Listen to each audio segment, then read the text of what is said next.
দেওয়ার চেষ্টা করছে। অনেকেই বলছে ডাব্লিউবিপি কেপি ইংলিশে মাত্র 10 নম্বর আছে, তাহলে এই 10 নম্বরটা আমি ছেড়ে দেবো।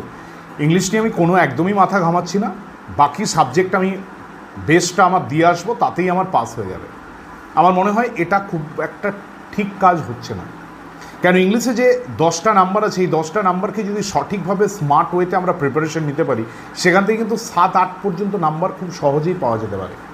এবং আজকে তোমরা জানো যে মাত্র 1 নাম্বারের জন্য একজনের চাকরিটা মিস হয়ে যায়। তাই যদি আমরা পুরো ইংলিশটাকে ছেড়ে দিই, সেটা আর যাই হোক বুদ্ধিমানের কাজ হতে পারে না।